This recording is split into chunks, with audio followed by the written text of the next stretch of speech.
And so, yes, you can make up all sorts of terrible hypotheticals.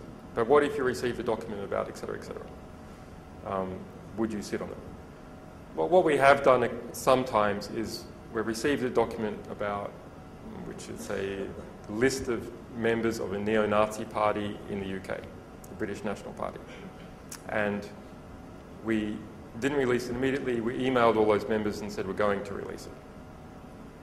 And then we released it. Otherwise, there hasn't been any. I think it's a fair harm minimization strategy to just delay for a little while you inform people who might be affected, then you release it. So, what's another example? Main manuals for Guantanamo Bay. In fact, I'll ask you to think, with this and the next thing I mentioned, is there a similarity between what has happened at Guantanamo Bay and offshore banking? Is there something that pulls these two things together, offshore banking and Guantanamo Bay? So we got hold of the main manuals for Guantanamo Bay. And those manuals revealed, first we got 2003. And Jeffrey Miller was the superintendent of, the general of Guantanamo at that stage. And they revealed some of the things that you've heard about now.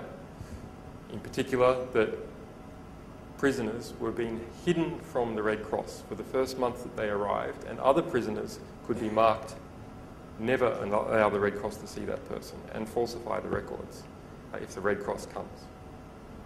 So you might think, oh, what does that matter? Well, the US has signed up to many international conventions on war, the Geneva Conventions being one, that says that people have a right to be visited by the Red Cross. In fact, not just prisoners of war, but all prisoners have the right to be visited by the Red Cross if you've signed up to those conventions. They were hiding those prisoners from the Red Cross, and of course all the psychological torture and abuse that you've heard about.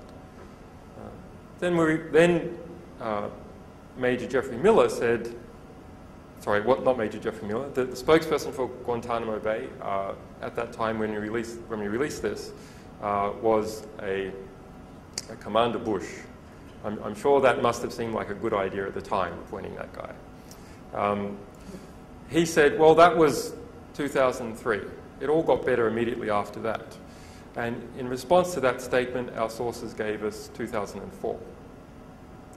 And what do you do if you have two big documents and you want to compare them? Diff, side-by-side diff. What does side-by-side diff say about Guantanamo Bay? Well, side-by-side diff says the situation got much worse. But the cover got better. So every word where there was suicide in the manual, they changed this to self-harm. They introduced a new camp, Camp 4, a show camp, where every guard had to have excellent public relations skills. And the camp was much nicer, and they just put the most cooperative prisoners there, and that's where they allowed the press to be. And it also violated an ancient tenet, at least an ancient European tenet, which is that at least everyone has the right to look at one another. And this is summed up by the aphorism, even a cat may look at a king, and a swain's eye has higher reach as a lord's look. But in fact, in Guantanamo, when any dignitary was walking through Guantanamo, every prisoner had to be physically grasped and turned away. So they could not even look at Donald Rumsfeld, as an example, walking through Guantanamo, or Condoleezza Rice. And so these other people here are part of this article, quite a long article on the comparisons between the two. They are the lawyers representing those Guantanamo Bay detainees. So we work with them to produce this analysis, which was then used in the court cases to try and help liberate those prisoners, and used politically later on to get the Obama administration to commit to closing down Guantanamo Bay, which he has. We'll see what actually happens. Maybe they'll all be sent to Bagram, but at least Guantanamo is going to close down.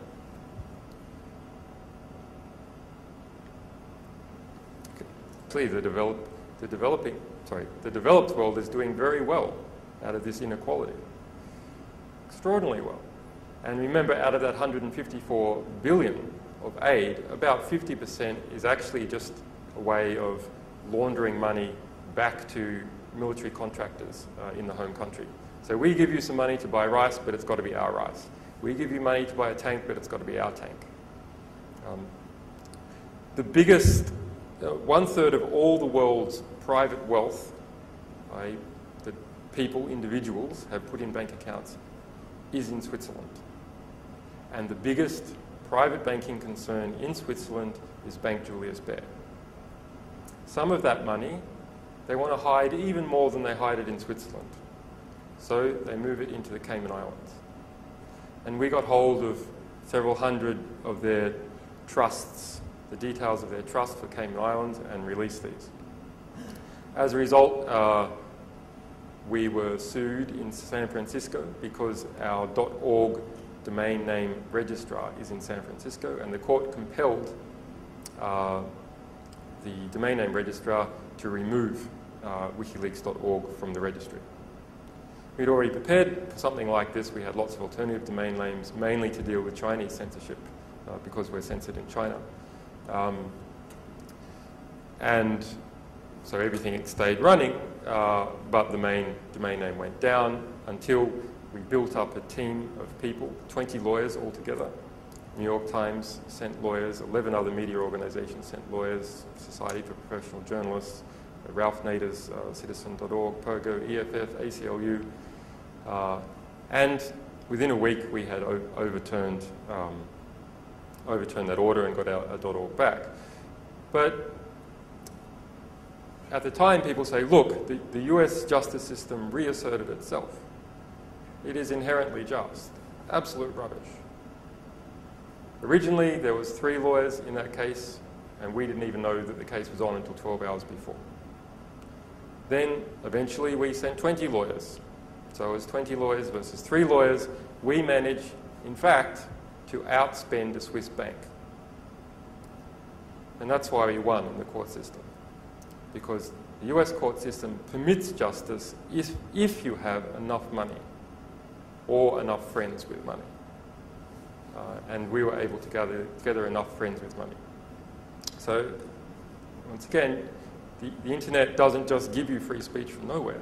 You have to fight for it. You can bring justice to the court system, but it's not in there before you enter the door.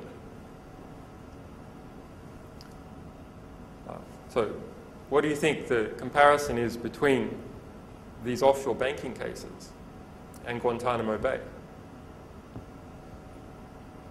Well, the reason the money was hidden in Cayman Islands was to keep it outside the law of all the other countries, the countries where it came from. And so you might say, someone with one of those accounts will say, well, I have it there for perfectly innocent reasons. I just want to put all my money in the Cayman Islands for some reason, perfectly innocent reason. Why would you take it all the way to the Cayman Islands? It's not so you can go to the bank after lunch, right? And they charge about $20,000 per year just to keep the trust records. That's very expensive banking fees. Well, in fact, everyone knows that the reason you use Swiss banks in the Cayman Islands, and if you're an individual, if you're not a company especially, is because you're trying to hide your assets. Probably because you've gained them in some way that someone will try and take them back. So you do real estate development, and you sell a house, you sell a big building that's about to fall down, but before it falls down, you take all the money and you stick it in the Cayman Islands. And now people sell you, but they can't get the assets. Exactly the same thing happened in another Caribbean country